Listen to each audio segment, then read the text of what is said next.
I swear, the afterlife is so random. This is Rebooty and the Beast, a podcast in 2 parts, and I'm Matt Molinaro. And I'm En Burke. In the first episode, we review an original piece of media, and in episode 2, we discuss the reboot. And this is the reboot. Yeah, here we are. Beetlejuice Beetlejuice. Don't say it again. Beetlejuice. Oh, oops. Already, too late. Does it count if something I've never been sure about in the lore is if different people say it, does it count, or does it have to be the same person 3 times? That's one thing that's been consistent throughout all the Beetlejuice things, is that it has to be the same person saying it 3 times. And the rule has sort of varied, whether like a long pause or like words in between. In the musical version, the rule is it has to be spoken 3 times in a row unbroken. So like, the joke in the musical version of Beetlejuice is, like, when Lydia there's a song where she keeps saying, like, Beetlejuice, Beetlejuice, and then the third B, she says a different word, and he keeps getting, like, disappointed. So that's the rule in that. And in this movie, they did sort of edging clarify Beetlejuice. It. What's that? I said, so she's edging Beetlejuice? She is, big time. And he's really, really not enjoying it as much as he should.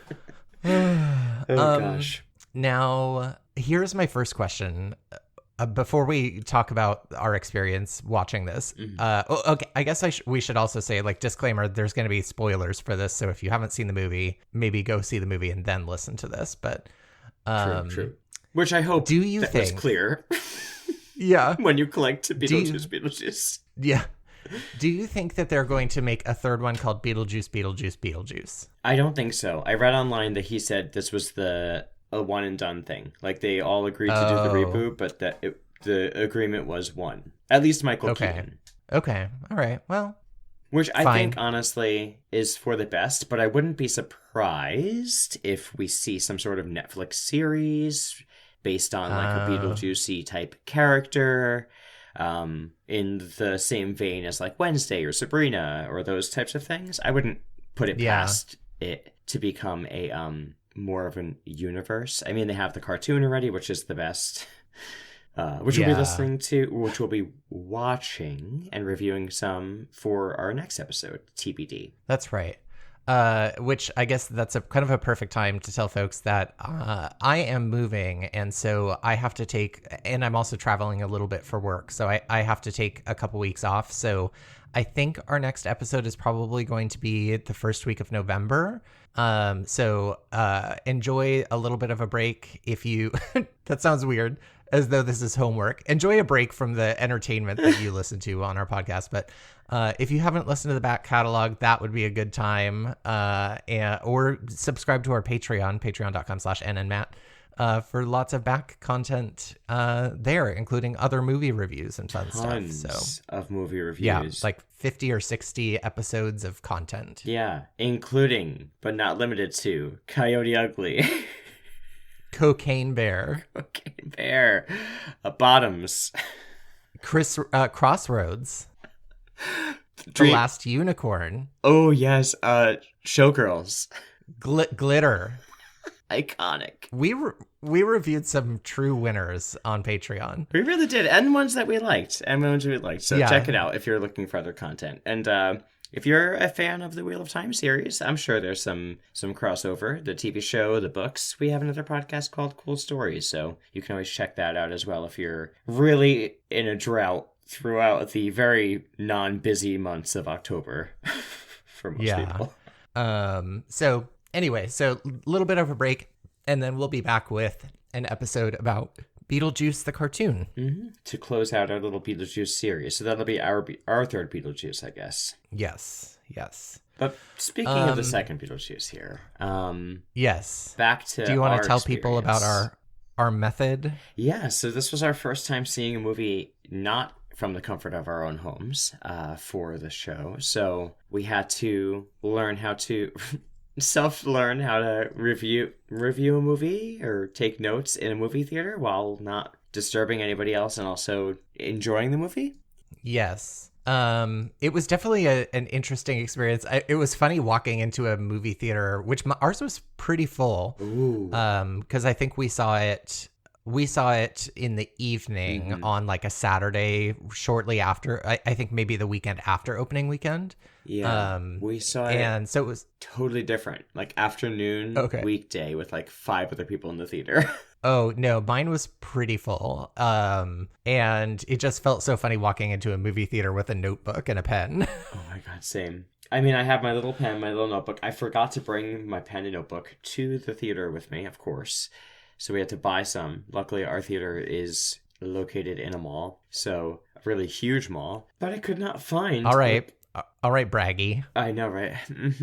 But for all the stores in that mall, I could not find a simple, like, cheap little notepad. Everything was like 15 to 20. I'm like, I don't care. I don't want glitter, cute nonsense. I just want... Literally, I even went to like the store that sells like the tiny little like gifts, like Sanrio type gifts. I couldn't even find a Post-it notepad. I had to go to Urban Outfitters and I bought a little notebook that says on the front of it. Of all the places, what a weird thing. I know, we were walking around it to like impulse buy sections of like cutesy stores or like, you know, popular stores, and I found a little notebook that says on the front of it, "My Slut Book." My slut book? Yes. And that is literally the notebook I used for my notes. That's incredible. So that's what I watched. I'm obsessed. The That's amazing. It wasn't bad. I watched a little video about how to take notes in the theater on YouTube beforehand and kept track of my fingers so that I didn't write over my own notes. And so we are grown-ups. We remember the movie. We saw it. We have loose notes, so just bear with us. Go on the journey with us. Yes, this could be an interesting experience. Oh my God, I just saw the text you sent me with the my slut book notebook. Amazing. Oh, mine is one of those cutesy like $12 notebooks from Target that has little mushrooms all over it. It's very cute. See, I would have loved that, but I wasn't in the mood to spend $12 in that moment because I have cute notebooks already. Yeah. Next time. All right. Well, this was the reboot. It was made in 2024. It stars pretty much everybody except for the father from the original Beetlejuice, which we talked about in the last episode. And then immediately after we recorded that, discovered that he is a child sexual predator. And that is why he is not in the second movie. Yikes. That's a shocker. Shout out to my partner, Davey, for sending me that article, because I was curious why he wasn't in this movie, or why his character was in the movie, but like obviously he's dead and headless. Yeah, which also understandable now. Kind of provided context. Also missing from this movie, from the original, was Otho's character, but it's because he has passed away. Oh, has he? Okay. Yes, and just a piece of trivia, a beautiful piece of trivia that also will relate to this movie in some way we'll talk about.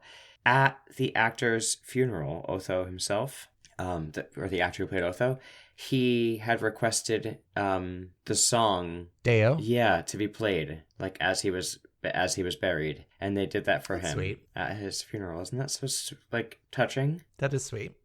And then, you know, we'll see a little Easter egg to that. But other than that, like, I feel like pretty much everybody was back. Yeah, it was nice. And then there were like some nice callbacks, and then there were some interesting casting choices, which I think we'll have to talk about. Okay. My first note is do you want the opening? Little summary from IMDb? Oh, yes. Thank you. Sorry. No problem. Do you want to let everybody calm down? It's okay. All right. It says, after a family tragedy, 3 generations of the Dietz family return home to Winter River. Still haunted by Beetlejuice, Lydia's life is turned upside down when her teenage daughter Astrid accidentally opens the portal to the afterlife. There you go. Well, the movie opened, I liked, with the same sort of flyover of the town, like the same sort of style as the original movie, which I think they did a lot of fan service in this movie to like nod back to the original movie. Oh, big time. Which I feel like if you're going to do this movie, especially if you're not going to do like more, you have to. Yeah, agreed. But it opens with Winona as like the host of a TV show. Yeah, very like one of those John Edwards crossing over or psychic medium, psychic hunter kind of vibes. You know what I mean? Yes. Like, yeah, totally. Like hokey. we see footage of her in the house in like the green lighting type night vision goggle kind of stuff. Yes, and very like put on, like, ooh, tell me more. Like it's her sort of like interviewing people, and then she's gonna go like help them connect to the afterlife as a medium. It was kind of interesting to me. Like the original Lydia was so deadpan and like just kind of like chill. Mm-hmm. And then this character, like it did feel like she became a little bit fake in her adult years, which I thought was kind of an interesting choice. She became fake, you said? Yeah, like the sort of like, ooh, like I have a hard time believing that the Lydia that we saw in the original Beetlejuice would go on to sort of do not like exploitative television, but sort of the like, ooh, spooky, tell me more kind of thing. Like, I feel like she would have done more realistic stuff than that. But I guess we also see she's kind of under the influence of like A, drugs, and B, a manipulative boyfriend. Yeah, it feels like she's been taken advantage of, you know? It feels like she is doing that sort of hokey type of show, but you could tell she's not all in on it. Yeah. You know, she doesn't love doing it. You could tell, like, when the camera goes off, she's kind of, like, a little neurotic and, oh, do I have to do this? And, oh, well, it's uncomfortable, blah, blah, blah, you know? I did write a note to myself. Her acting has improved. You're so right. I love Winona Ryder, and I love her here. It wasn't the Lydia I expected, but I was fine with the like sort of in the world today. They didn't make her some sort of like massive superstar or anything either. They just kind of made her like the host of this, like, it doesn't seem like she's going to be recognized on the street often. You know what I mean? Yeah. But she sees Beetlejuice in the audience, and that spooks her, and she like runs to the bathroom and starts to like take her pills, but she sees a dead woman in the bathroom, and so we learn that she still sees the dead, but she's spooked by seeing Beetlejuice again, and it kind of seems like maybe this isn't the first time she's seen him. Mm-hmm. I felt like it felt like the first time she's seen him in a long time. Oh, did it? It for some reason to me, maybe you're right. It felt like he's back. Yeah. I'm seeing him all of a sudden again. Why? He haunted me. They're definitely leaning into a sort of real life aspect at the very beginning before they get into the whimsical, I guess, which is similar to what they did in the first one. But like, how did this affect her in real life, being part of this traumatic experience with this like demon? Yeah, you know, as a human being in the world. Like, she's become sort of neurotic. She's sort of become, you know, whatever happened, she went untreated, clearly, based on the parents that she had. The Maitlands are missing. Oh, the Maitlands are missing. I know. I miss them. I kind of wish we had gotten Gina Davis in the movie. Same. That was a big bummer to me. I understand the reasoning I read online was that they wouldn't be able to explain the aging of both characters in the afterlife. Oh, and that, like, it would be a ridiculous amount of like, it just would have looked silly to try to do that sort of like effects on de-aging. them to de-age them. Yeah. But I still it would have been nice. It would have been nice. Yeah, anyway. You're right. But yeah, so she's seeing Beetlejuice in the audience. She sort of spooks her, and is this when she goes to visit Delia? No, so this is when Justin Theroux, who is her boyfriend, is like, she wants her pills, and he is like, all right, this is the last time I ever dig pills out of a trash can, which I thought was kind of a funny line.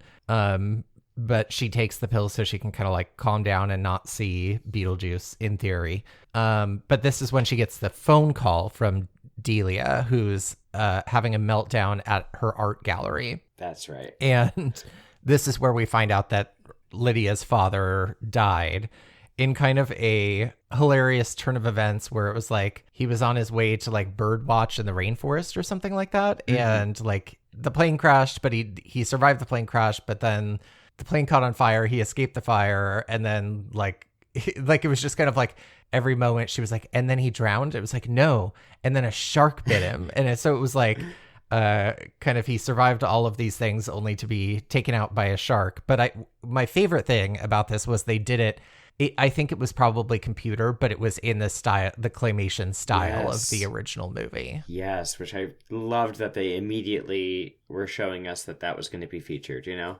Agreed. Yeah, I thought that was really an important thing to keep for the sequel. Yeah. Um, And I just loved that, like, Delia was so flip about it. Like, she's so put on about, like, the over dramatics about how she's, like, upset about it, but she's so, yeah, he died. yeah. Like, whatever about it. Because she's in her art gallery. And I loved that when she goes to the art gallery to visit her, she's evolved as an artist. She still has her sculpture, but now she has this, like, audio-visual element performance art going on. Multimedia performance stuff. Yeah. And all of there's this image of her in the background that keeps playing throughout the scene of, like, whatchamacallit? Delia standing there with her arms out. So Catherine O'Hara's character standing with her arms out, and, like, ravens or crows flying all over the place. Yes. And I was like, yes, this has to be a callback to Schitt's Creek. It has to be. Must be. So perfect. Which I loved.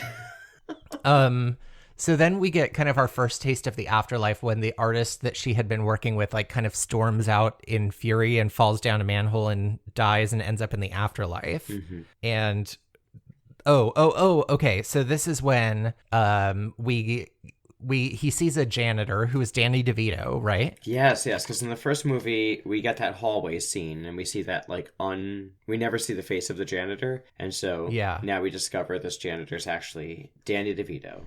Which, hey, yeah, I like Danny DeVito. Little cameo. Yeah. But he gets kind of murdered, even though he's dead, by, like, somehow, I kind of forget how it happens, but, like, these crates open up and body parts of a woman staple themselves together and form this woman who murders him. And she then says, "Where is Beetlejuice?" And so we kind of get the idea that there's this dangerous, kind of like Sally from Nightmare Before Christmas vibes. She just staples herself together instead of sews herself together, but it's the same vibe, and which makes sense. Yeah. And then she goes hunting after Beetlejuice. So that's kind of like a subplot of the movie, is this woman's hunting down Beetlejuice, which, I'm going to be honest, I don't think they needed this. No, and it's Monica Bellucci, right? This character? I honestly didn't recognize her. I think it's Monica Bellucci, and her name is Dolores, which I love the name Dolores. Just want to put that out there. I'm obsessed with that name. Okay. That's about it, though. That's about all I love about this character. Because why? What was the point of... when this was happening, I was like, okay, this is kind of cool and interesting. I wonder what this is going to be. And then... it's nothing, really. It's completely... Like, did she just want to be in the movie? I don't get it. She's not the only one. I'm not sure. Yeah, I really was kind of confused as to the purpose of her character throughout the movie. And then by the end, I was like, I think they could have edited her character out entirely and still had the rest of the movie work just fine. I think I read a piece of trivia that she has about 9 lines in the entire movie, or 9 words or something. And are those words, "Where is Beetlejuice"? Those are 3 of them. So she just says those 3 words repeated 3 times, and there's the 9. Yeah. It's sort of giving, like, a leveled down Lanfear from Wheel of Time. It's... oh my god, how dare you? It's like, what is happening here? I was intrigued by the way they did it. It all happens because Danny DeVito, like, knocks off one of her boxes that's holding one of her body parts. And that's it. That body part then, like, hits some sort of electrical current in the water because he's a messy janitor, and then brings her back. You know, the body parts all come back together. It was very Addams Family, too, which I liked. That sort of, like, the hand crawling across the ground vibes, you know? Yeah. Oh, you know what?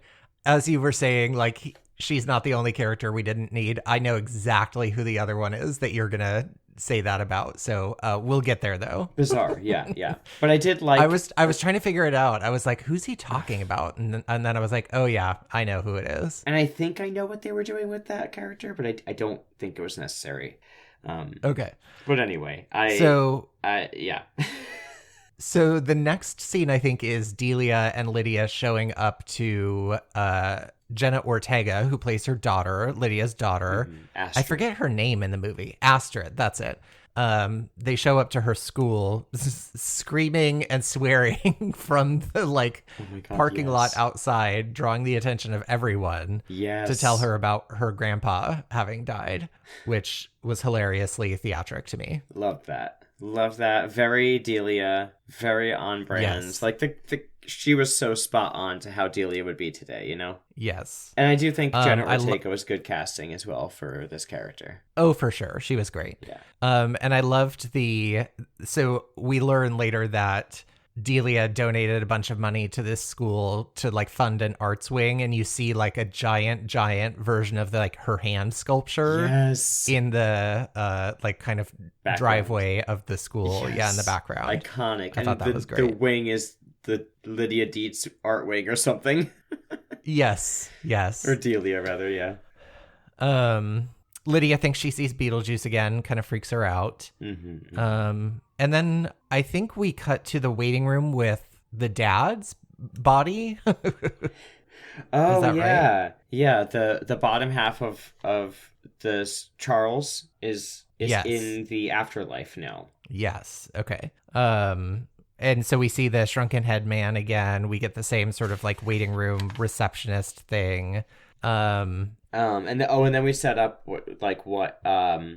is it important that they're gonna set up a art show for him in his honor? Is that something happen at that or no? Oh, you mean going back to Lydia and Delia? Yeah, I wrote down that as a note. They decide that so the reason they're visiting Astrid at school is to tell her that her grandfather died, but also to tell her that they're doing like a memorial service and sort of like a performance art experience. Oh, that's right. That's for right. his funeral. And she's coming because they already talked to the principal of the school and he cleared it.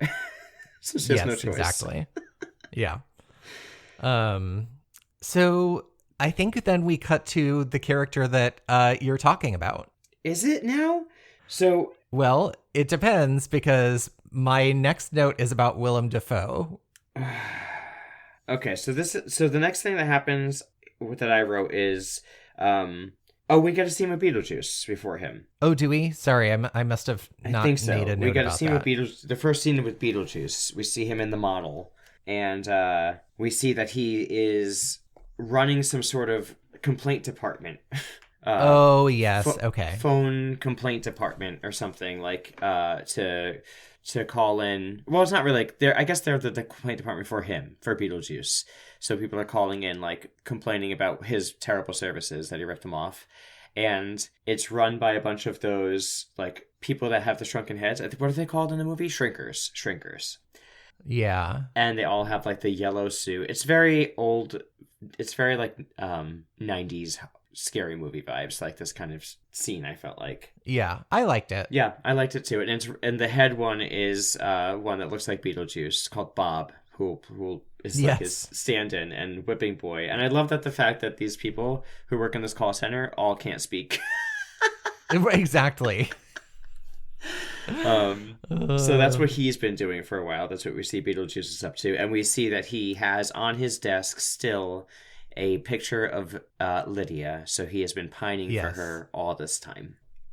Yeah, so it has been him kind of going and visiting her to like try to stay top of mind kind of thing. Yes. And then is this when we meet Willem Dafoe's character? I think so. Wolf Jackson? My next note says Willem Dafoe as an investigator. I possibly don't even know more how to describe what's happening here.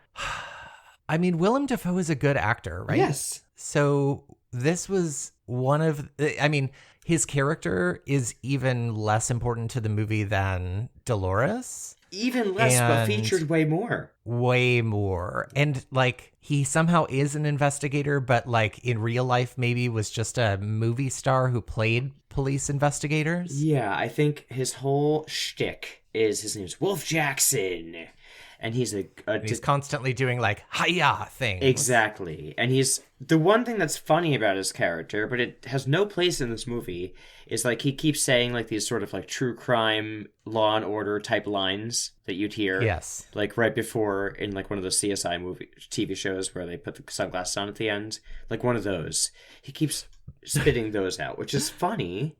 But why is that? He doesn't do anything in the movie. He doesn't do anything in the movie except for show up a lot with like his assistants. Yeah. I think his character is basically the replacement for, I think her name was like Juno. Juno, that's right. I think so too. I think he's supposed to be, I don't know who Dolores is supposed to be or stand in for, but this one is definitely supposed to be the Juno of this world, but yeah, it doesn't seem like he has any purpose. His whole thing is he's on an investigation to, is it find Beetlejuice? Kind of, I guess. He hears, I mean, someone's on the loose, or the juice is loose. I think the juice is loose. I think first he hears about Dolores, and is like gonna try to track her down, and then eventually Beetlejuice. Spoiler alert for like, I don't know, 10 minutes from now. Beetlejuice like breaks a hole between the world of the land of the living and the dead, and then he's trying to track down Beetlejuice because of that. Yeah. So that's just happening. It's just happening, and we need say very little more about it, I feel like. Yeah, it's not bad. No disrespect. It's not bad acting or anything. It's just I felt like it just sort of transitioned into like a different movie randomly. Agreed. Yeah. Anywho. So back to the land of the living. I think we go and we meet. We're with Astrid. I think. I thought I also think we go back to the land of the living, but I thought we started at the funeral. I think you're right. Okay, because we get the funeral of Charles Dietz, and it's a choir of children singing Deo, which I thought was very funny. Yes, which is also an ode to what actually happens for Otho in real life, as I mentioned. Oh yeah, true. One quick piece of trivia also about Otho, since we're talking about this, and I don't think we will again. I read that Justin Theroux's character, Rory, yes, Lydia's boyfriend or whatever, is based on Otho. Oh. Like they wanted him to be like Otho never got like his like come up like what storyline. Well, he never got like what was coming to him for like starting what he did, and he sort of got away scot-free and didn't get an ending, even though he was also like taking advantage of Delia. So I feel like Rory is like the character that's taking advantage of Lydia's talent now, and using her, and they wanted to like sort of rectify that, give an ending to that. Yeah. Okay. But anyhow. So this is where we find out that Astrid's father, Lydia's ex-husband, died in the Amazon, but for some reason she can't see him. And so that fact, the fact that she can't see and talk to her ex-husband, makes Astrid believe that ghosts are not real. Mm-hmm. So she has always kind of thought that her mother, Lydia, is like a big fraud. Which, can you imagine, like, believing that your parent is a con artist, and not only like a con artist, but like on television doing it? Yeah. Yes. And everybody knows who you are. Yeah. Yeah. And kind of interspersed with this is where we find out Beetlejuice's story. I think this is where Willem Dafoe goes and talks to Beetlejuice, and we find out who Dolores is, which is Beetlejuice's ex-wife that they met during the Black Plague, and she like was a poisoner, and she tried to kill him, but he killed her, and so it was kind of a Romeo and Juliet situation, but with murder instead. Yeah, and I liked that scene. I thought it was the way they did it, the sort of like old-timey movie flashback. Old-timey movie, yeah. I thought that was cool, and I thought, okay, maybe this is going to be something. We find out they were like leaders of a cult back then, too. It was kind of, I always love anything that shows one of those long masks. That's always creepy to me. Those death masks. Yes, agreed. The death masks, yeah. There was a quote in the previous scene that I liked, that just when Lydia and Astrid are talking about her father being passed, and then one of them says that, death is hard, and the other one says that sometimes I think life is harder. I love that quote. Yeah. And that was almost what I led with at the beginning, but I couldn't resist. Yeah. This is also when I think we see the house with the veil on it. Yes. Yeah.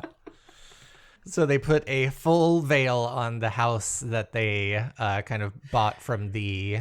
What are their names? The Maitlands. The Maitlands, thank you. Yes, which I love because Lydia's veil was so over the top in the first movie, just at the dinner table. Yes. And now they did the whole house. Yes. I have to wonder, like, I know that she's just an actress in the movie, but you have to wonder how much of the stuff in this movie was collaboratively come up with by like Catherine O'Hara and sure. Winona Ryder and all of them to be like, it would be great. Let's put a veil on the house. Like 100%. Because I even read that in the first movie that was sort of the vibe on set as well. Like a lot of things evolved from those who were in the film and their input and thoughts. Yeah. And a lot of Michael Keaton's thoughts too. Yeah. I think this is when Astrid goes for a little bike ride and crashes her bike into a tree and meets a sweet little neighborhood boy. Yes. The only thing I want to mention before this is the little fun cameo they did. Not much of a cameo, but callback, I guess, is the previous movie we had Jane, who was always trying to sell the house, and she had a daughter with her, and now Jane's daughter is doing the same exact thing. Yes. At the funeral, trying to get them to put the house on the market. I forgot about that. That's true. But yes. Before we get that, we also find out that Rory makes an announcement before this, I believe. Okay. Oh, that's right. Yes. Yeah. He proposes to Lydia and says, like, we have to get married on Halloween. Which is 2 days away. And she, despite not seeming to like really have much feelings for him, or not trusting him, she agrees to marry him. Yeah, it's kind of like, this is fine. This is comfortable. He supports me, ? Yeah. But clearly it's not her what she wants to do. And Astrid is very against it. And Delia is pretty against it too. So, proposing at a wake. Interesting. Yeah, interesting choices. Exactly.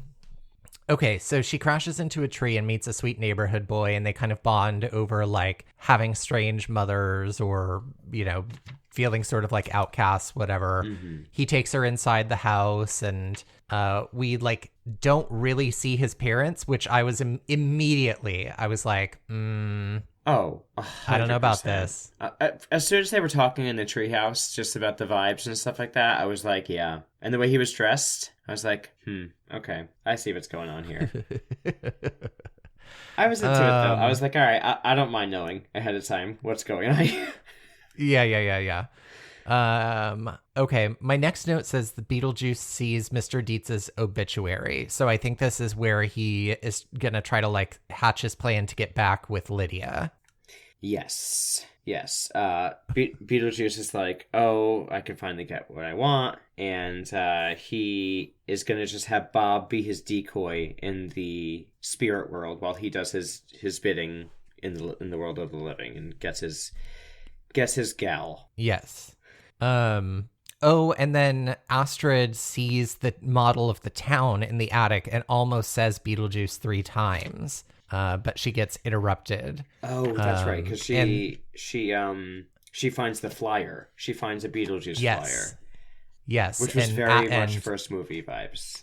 Very. And Lydia interrupts her and is like, don't ever say that. And this is kind of where they have their big conflict of her saying, like, you're just a fraud. You can't see Dad. You can't see anything. This is all fake, etc. Mm-hmm. Yeah. And this is when she says to her, she calls her like a sellout.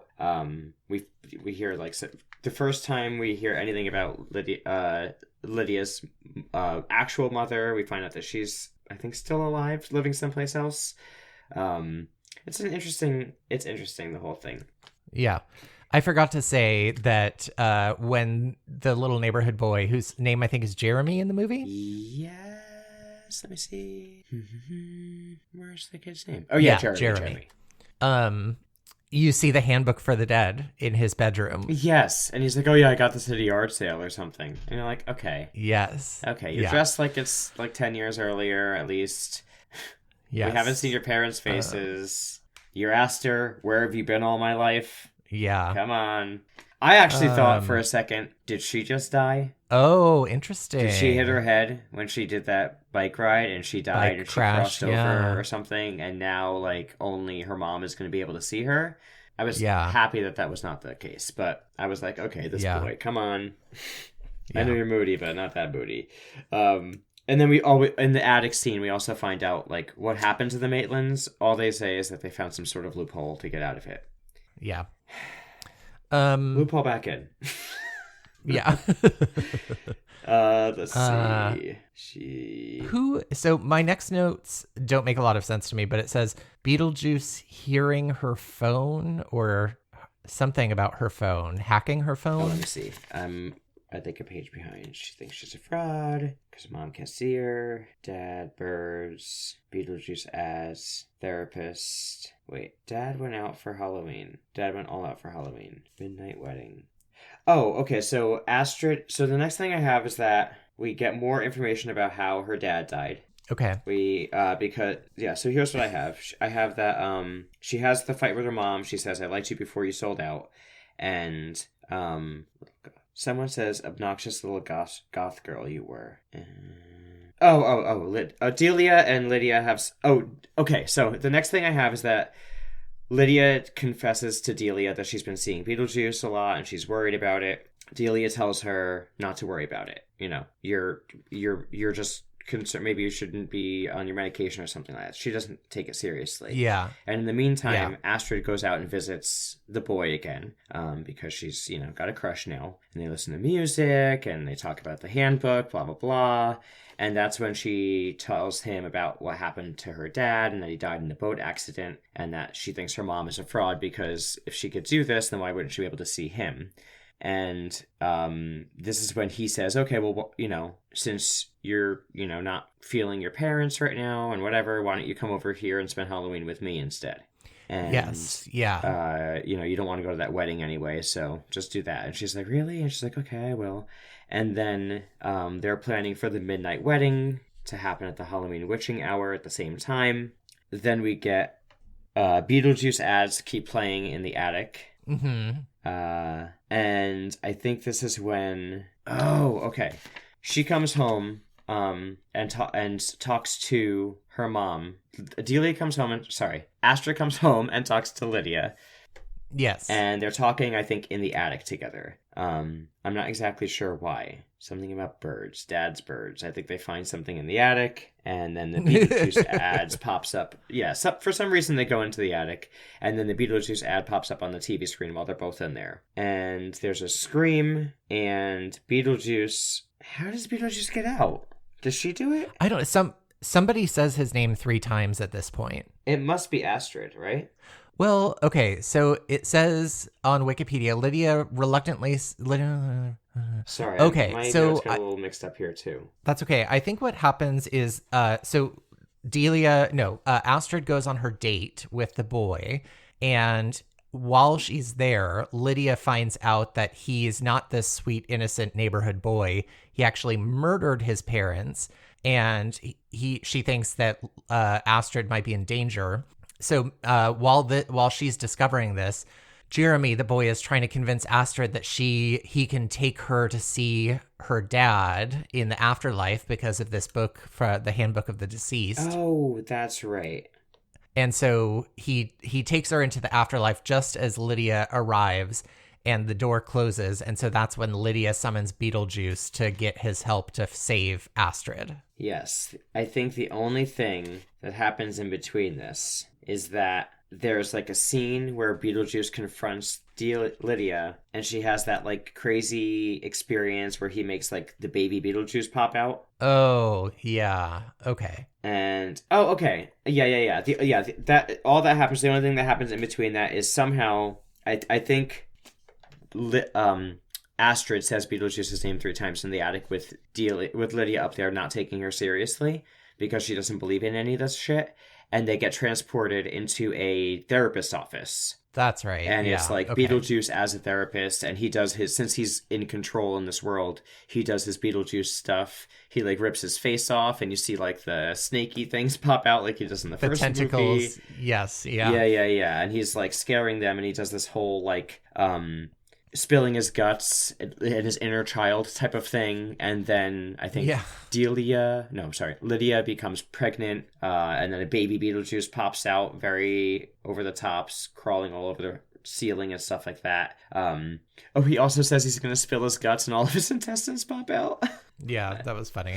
I like that. And then eventually, just like Gina Davis did in the first movie, she says home, home, home, and then they're back. Yeah. And this is, I think, when, Astrid's like, okay. Or no, was Astrid there? Yeah, right? No, it was just Lydia. It was just Lydia. Oh, mate, she's going to confront him in the attic because she's like, okay, I need to go help my daughter, right? Yes, exactly. Because she knows about this guy. Yes. Is dead. So, okay, yeah. And so she doesn't get there in time, and Astrid ends up in the underworld while we discover that, or while we, learn that he murdered his parents. And that's when she kind of summons Beetlejuice to get her help to rescue Astrid. And she agrees to marry him again if he'll help her save Astrid. Oh, and in the meantime, in the living world, we see scenes of what Delia's up to. Delia has decided to commemorate the death and really put a real ceremonial twist on this, as she does, by ordering online asps. Yes. That will she will lay before her as she does some sort of ceremony, prayer and ritual it'll be thing. Transcendent and all of this. And she ordered them online, and they're defanged, and Astrid's like, okay, crazy. So we find that out before she goes to the spirit world. So that's just something that's happening in the meantime. Yes. While all of the madness is going on in the spirit world, I'll just fast forward to a scene where, of course, Ashley's doing the ceremony with the asps, which I just love Catherine O'Hara. I know. The snakes, both in unison, bite her in the neck, and she's like, what the hell? And then she passes out, and her entrance into the spirit world in the waiting room. It's iconic. Oh, yeah, where she's... No! Yes, where she's like, oh, no, I'm not supposed to be here. No. Can I talk to somebody back there? Cutting the line, trying to be that character. Yes. And the person just being like, I don't know if this works someplace else, but do you see the line? So good. Oh my gosh. So I loved that little aspect. I mean, I didn't love seeing Delia die, but... Dead, yeah. But if we're not going to get the Maitlands, I'd rather her be in that vibe. Yeah. But yes, back to our regular characters in the spirit world. So we have Rory with Astrid. Oh no, now he's left Rory, her. Jeremy. Rory has now brought Astrid to the spirit world, and he confesses what he's done. Jeremy, now, right? Jeremy. Oh God, yes. I'm sorry. Rory is the bad fiance. Yeah. So Jeremy at this point confesses that he has brought her to the afterlife to steal her soul and come back to life. And so they stamp the passport and agree to she doesn't agree, but she realizes what's happened when it's too late, and they stamp the passport, and we see a camera flash, and suddenly he kind of becomes more alive, and she sort of fades a little bit, and we essentially learn that he has gotten passageway back to the real world while she is now dead and trapped in the afterlife. Yeah. And just as this happens, she sees her dad as one of the sort of passport officials behind the counter. Yeah, he's stamping stamps behind an immigration line, and he's got a bunch of piranhas attached to his body and still flapping. Still flapping. So good. And he sees her as well, so he's like... Yes. But the guards are escorting her to the Soul Train, which I thought was very funny. I loved that. And I loved that the Soul Train was literally the Soul Train. The Soul Train, yes. I read that someone from the original Soul Train was the conductor. Oh, that's so fun. I love that. Yeah. So then... This is where we have Beetlejuice wants to help. He's willing to help, but he needs their help as well because he's trying to escape his ex-wife. Yes, and he can only do that if they get married. Right, so he's like, what do you say? Just like last time, for old time's sake. And she's like, I think she says yes immediately because she wants to save her daughter. Yeah, she's already agreed. They separate for a minute in the underworld, and Lydia pulls Astrid off the Soul Train just in time, and they go through the emergency escape door onto Titan, the sandy world with the sandworms. Oh. And this is where her dad saves them. So he pulls them out of the sandworm land just in time. I loved the sandworms. I did too. The sand ripples looked really, really cool in this movie too. Yeah. I love that whole scene. I was like, okay, here we are. We're in Sandworm World. What's it going to be? Yes. But I did love that. I loved it. And then the cop actor pops up a bunch of times. Who cares? Who cares? Jeremy is in line. Like, we keep getting cuts to seeing him, like, almost at the front of the line to stamp his passport and be, like, done on the deal. And Beetlejuice sends him to hell. Oh, he like yes, drops drops him into a fire pit before. Yeah, that's right. So right, like the exchange isn't finalized, and now Astrid can return to the land of the living. And now they have to make good on their deal, though. Yes, by the way, we I get think the we wedding hear scene. that Sandworm World is on a moon of Saturn, which I wrote down. Yes, which I thought was really a cool detail. Yeah. There was some reference to that in the original movie, but I didn't really catch it. Me neither. But I love that. Yeah. Okay, so then... they we also arrive see at that the church in the afterlife, Charles and what's-her-name meet each other, right? Or not yet? Charles and what's-her-name? Oh, yeah, they meet, and it's cute, or whatever. Yeah, and she's very happy to see him, even without a body. Just the lower half of his body. And she, like... pantomimes hugging him where his like phantom body would be, which is really cute. Yes. Okay, but back to the other characters. Oh, okay. So Lydia and Astrid arrive back in the real world for her wedding to Rory. But Beetlejuice shows up and has Delia in tow, and he kind of forces Rory to admit that he's just been using Lydia all these years, like for her money. He's never believed that she had any abilities, etc. And so this is when we get kind of the sort of like truth serum money stuff. And all of the influencers that he's invited to the wedding, Beetlejuice like sucks them into their phones, which I thought was pretty cool. Yeah. And then he like kind of snaps, and Lydia is in her wedding dress, which is the same red wedding dress from the first movie, which again I thought was perfect. Yes, 100%. I also love that when everyone got sucked into their phones, they became like a filter, like a silly, ridiculous filter. Yeah, this is when we get the kind of like same, like the original movie had Deo, and this movie had its own sort of musical number, and they did MacArthur Park. I'm just gonna say I think it was too slow and too long. I think they should have done something different. Yeah, I love the song. Yeah, I'm saying, but it just felt the song like the wrong choice. Yeah, it felt so different in vibe, and it's supposed to be, I guess, but it felt way too long. I feel like a song like Going to the Chapel and We're Gonna Get Married or something like would have been more fun and more upbeat, and funnier. Yeah, it didn't make sense to me. But I mean, they did a whole thing, like all the production and them flying in the air, and you know, the song is obviously the iconic "Someone Left the Cake Out in the Rain" line, and it's like melting and dripping, and it's visually beautiful. It felt out of place in the movie. Yes. And also, is this the cops are all there too? The ghost cops with the for whatever reason, Willem yes, Dafoe, there's a bunch of cops and Willem Dafoe. And I guess we're supposed to be like, oh no, but literally nobody in the theater or at home or in the movie cares. Correct. But then Dolores shows up too. Yes. And now it's like, I can't quite remember how this happens, but it's at this point that a sandworm shows up. Yes. They are here, they need help, Dolores is back, and I know. Someone opens a gate. Astrid opens she finds the handbook for the dead, and she opens a portal, and a sandworm pops out, and it eats Rory and Dolores. Yes. Okay, so that's it. Yeah, and that's that. So that means the contract is... we find out that the contract is null and void also to get married. Correct, yes. Because of some sort of caveat that, you know, Astrid figures out.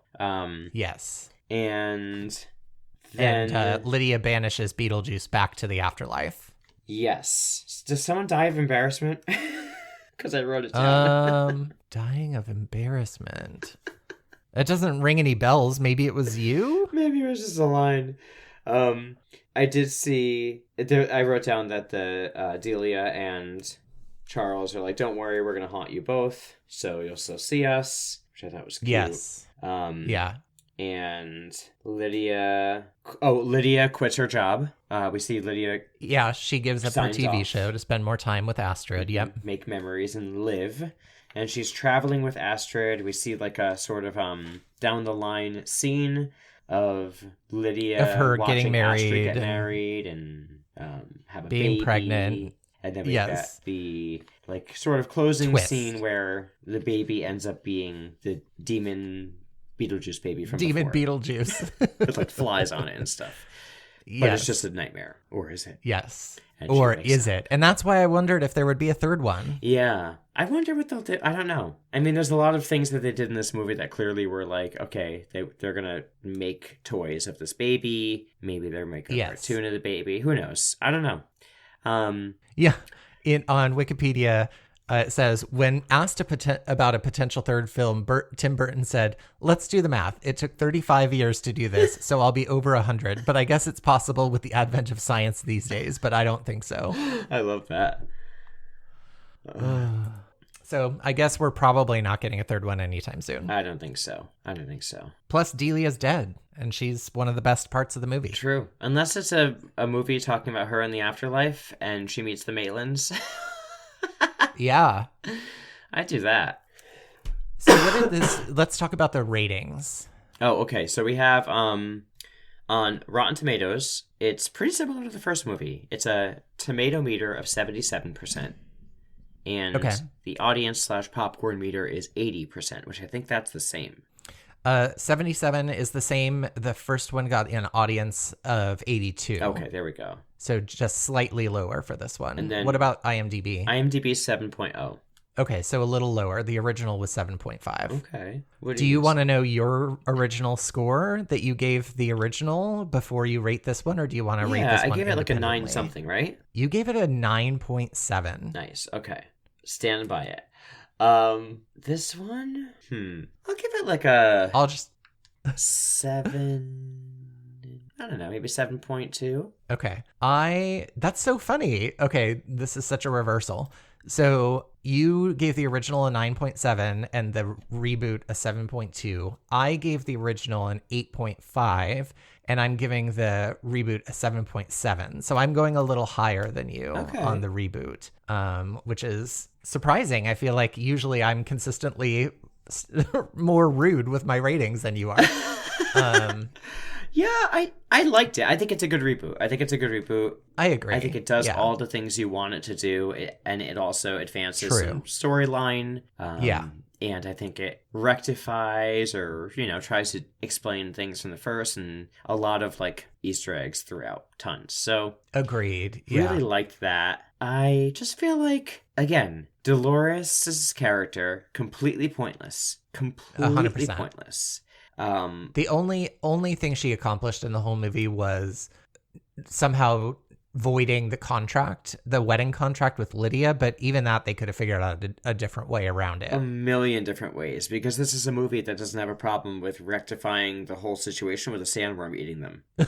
Which I loved. I loved that the resolution was the same. Perfect, exactly, right? And then also Willem Dafoe's character, completely pointless. All of his side characters, while cool looking, completely pointless. Agreed. And, I felt like there was a lot more they could have done with other things that, like, would have been more interesting and a lot more fun. So... Overall, are you going to call this movie a beauty or a beast? I'm going to call it a beauty. I am too. I think there were things I would change about it, but overall, I feel like it stood up to the original pretty well. It did all the fan service that it needed to. And it wasn't bad. I was entertained while I was watching it. So I'm going to say beauty. Yeah. And speaking of things changing, one thing I thought was fun, and we talked about this in the previous episode with, like, Beetlejuice's character and how, like, he's gross. I read that they purposely did not want any growth in Beetlejuice's character to show that he's, like, in the afterlife and he still has gross. No growth, no evolving. Yeah. That's perfect. I love that. Yeah, but they definitely made him less of a predatory behavior. Yes, thank God. Oof. And I love like the little nods to other things, like, you know, the stuff with Schitt's Creek, and you could definitely get some Stranger Things vibes from Winona Ryder's character at times. If only they had had her clutching some Christmas lights at some point. Oh, Christmas lights would have been perfect. Perfect. I think they had Astrid do some sort of dancing, like very similar to like Wednesday, but I just like that people were like celebrated for what they do, and I think there was like a few Batman callbacks for Michael Keaton too, so it just felt like kind of like a celebration, like a lot of fun. Yeah, which is what I think this kind of reboot should be. Agreed.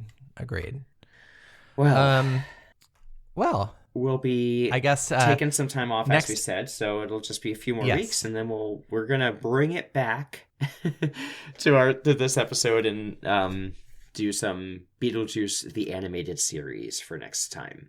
Yes, big fan. So we'll be back in a couple of weeks. All right, everyone. If you enjoyed listening to this and would like to show your gratitude, we would love it if you'd write us a review and subscribe to our podcast. That's right. Also, word of mouth is huge. It's the main reason that people try a podcast. So if you're enjoying listening to this, please tell a friend who you think might enjoy it as well. Yes, you can also find us on RebootyPod on Instagram, Twitter, TikTok. You can email us at rebootypod@gmail.com. And we just love hearing from any and all of you. So send us a message. Also, we mentioned it at the top of the episode, but we do have a Patreon, which again is patreon.com/NandMatt. We have a ton of back catalog content there. So if you need a little revisit to our voices during our short break here, we encourage you to sign up for that. And if you'd like, in the meantime, while we're off, you can show some love by buying us a coffee at buymeacoffee.com/NandMatt. Thank you for listening to Rebooty and the Beast. See you next week. Or nope, see you in a month. Well, see you sort of in a little bit. Yeah, goodbye. Bye.